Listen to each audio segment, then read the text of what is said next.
Imagina esto, millones de personas en todo el mundo hacen exactamente lo mismo cada mes. No se conocen, no se ponen de acuerdo, pero actúan como si siguieran el mismo guión. Abren una A, compran el mismo producto, cierran la A, no analizan empresas, no leen balances, no saben quién dirige esas compañías, compran ETFs. Durante años, Wall Street nos dijo que esta era la forma más segura de invertir, diversificar, bajar costos, no pensar demasiado. Y funcionó, demasiado bien. Hoy, una parte enorme del dinero global ya no se mueve por decisiones humanas, se mueve por reglas automáticas, índices y algoritmos. ¿Qué pasa cuando el dinero deja de pensar, pero nunca deja de moverse? Porque los ETFs no evalúan si una empresa es buena o mala, no preguntan si el precio tiene sentido, solo compran o venden. Y cuando ese comportamiento se replica millones de veces, el mercado deja de ser un lugar donde se descubre valor, y empieza a comportarse como una reacción en cadena. Y lo más inquietante es que este sistema parece estable, hasta el día que no lo es.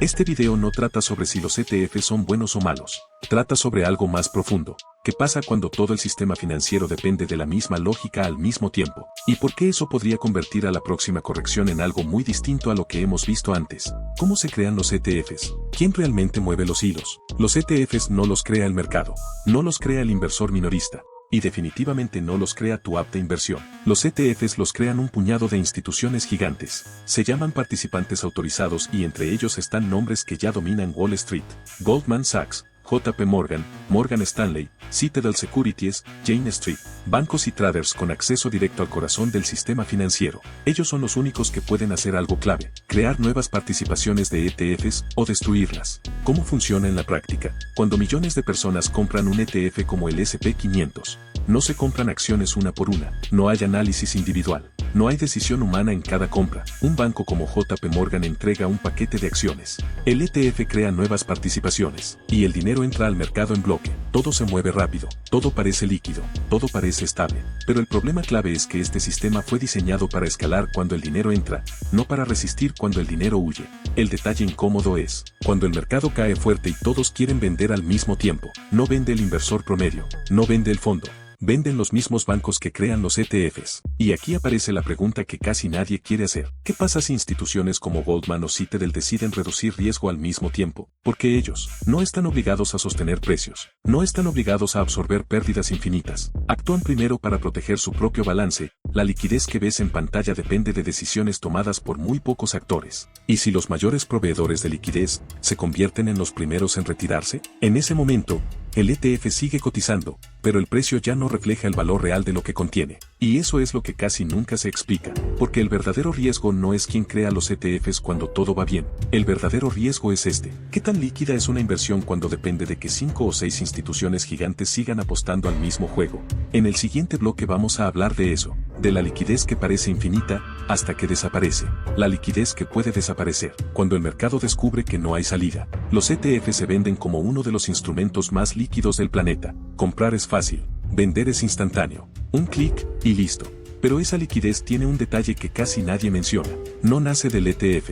Depende de quien esté dispuesto a hacer de contraparte. Y esos quienes tienen nombres y apellidos. Estamos hablando de gigantes como BlackRock, como proveedor y estructurador, Vanguard, State Street.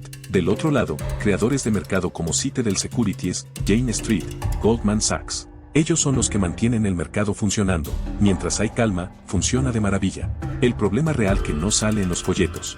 La liquidez de un ETF no es infinita. Está prestada. Funciona así: el ETF parece líquido, porque alguien está dispuesto a comprar o vender detrás, usando los activos reales del fondo. Pero si esos activos son difíciles de vender, la liquidez empieza a romperse. Ejemplo: ETFs de bonos, ETFs de mercados emergentes, ETFs secundarios.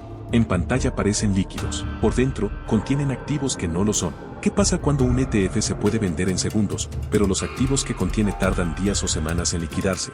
Ahí aparece el desajuste. Y cuando aparece, el precio deja de ser una referencia, y se convierte en una estimación nerviosa. ¿Qué pasa cuando los grandes se retiran? En momentos de estrés real, Citadel protege su balance, Goldman reduce exposición, Jane Street amplía spreads. Los grandes fondos no arriesgan por caridad. Ninguna de estas empresas está obligada a sostener el mercado. Si deciden dar un paso atrás, los spreads se disparan, los precios se distorsionan, la liquidez se evapora.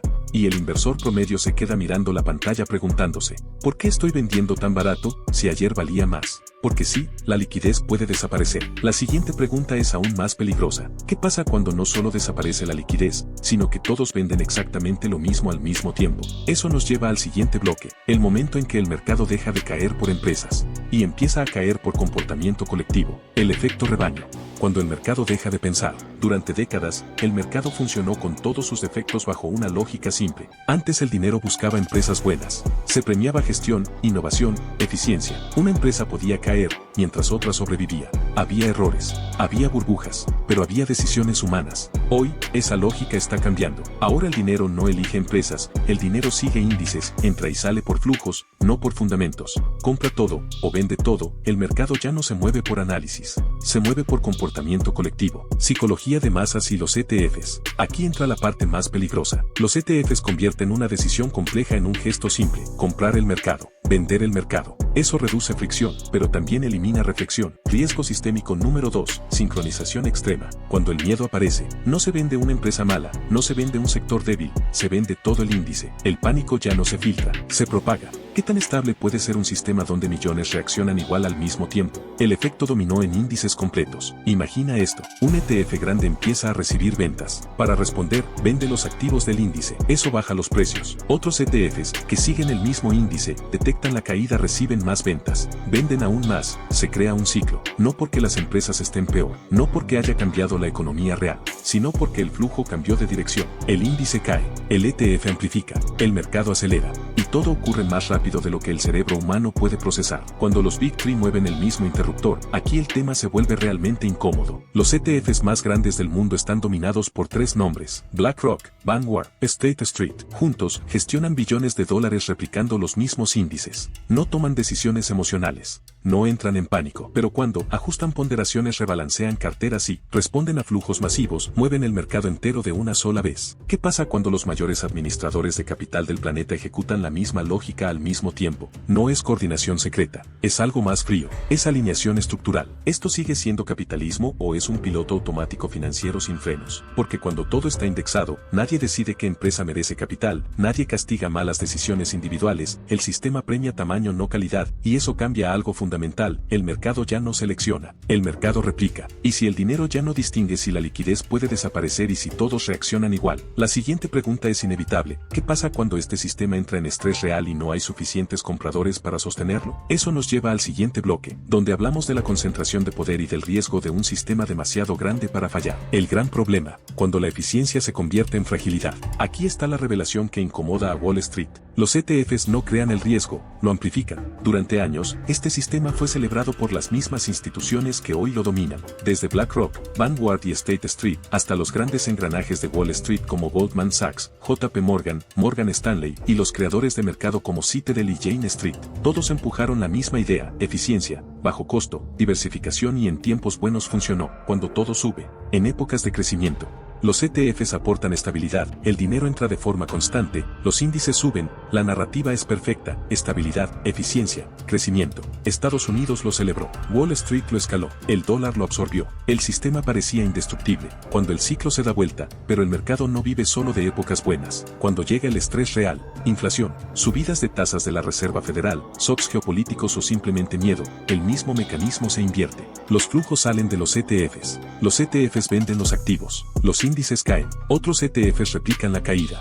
Ventas masivas, colapsos rápidos, pánico sincronizado, no porque todas las empresas estén peor, no porque todas quiebren, porque el sistema entero se mueve como un solo bloque. El papel de Wall Street y Estados Unidos. Aquí entra el detalle más incómodo. Estados Unidos construyó el sistema financiero más profundo y líquido del mundo. Wall Street lo convirtió en una máquina global, pero hoy, gran parte de ese sistema está indexado, automatizado y concentrado en pocas gestoras. Cuando los flujos cambian en Estados Unidos, el impacto no se queda en Estados Unidos. Se transmite a Europa, a mercados emergentes, a pensiones, A ahorros globales, nunca antes una decisión pasiva tuvo un impacto tan activo. El sistema financiero moderno es más eficiente que nunca, pero también más frágil que nunca, porque la eficiencia elimina redundancia, y la redundancia es lo que absorbe los golpes. Hoy, menos fricción, menos análisis individual, y más velocidad, más sincronización. Un error pequeño ya no se diluye, se propaga. Esto no es una teoría, no es una conspiración, es una consecuencia estructural. Los ETFs no van a romper el sistema por sí solos, pero en la próxima crisis, pueden acelerarla,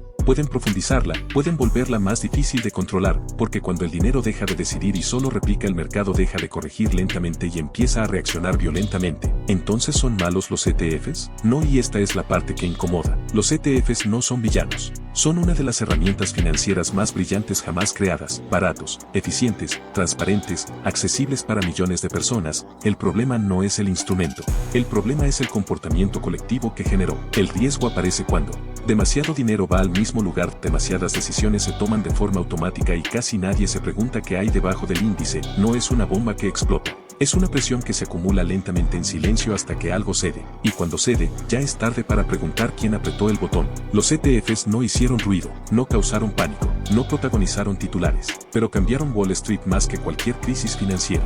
Hoy el mercado no se mueve solo por resultados, innovación, gestión, se mueve por flujos, por algoritmos, por decisiones que nadie ve. Y en el centro de todo, como infraestructura invisible, BlackRock, Vanguard, State Street, no gobiernan países, pero condicionan mercados enteros. El mayor riesgo del sistema no es que falle, es que funcione exactamente como fue diseñado sin preguntarnos si nos conviene. Si quieres entender quién controla realmente estos fondos, cómo influyen en precios, salarios, competencia y por qué el próximo shock puede venir de donde menos se espera, haz clic en el siguiente video, suscríbete para entender el poder que no se ve, porque el verdadero peligro nunca hace ruido.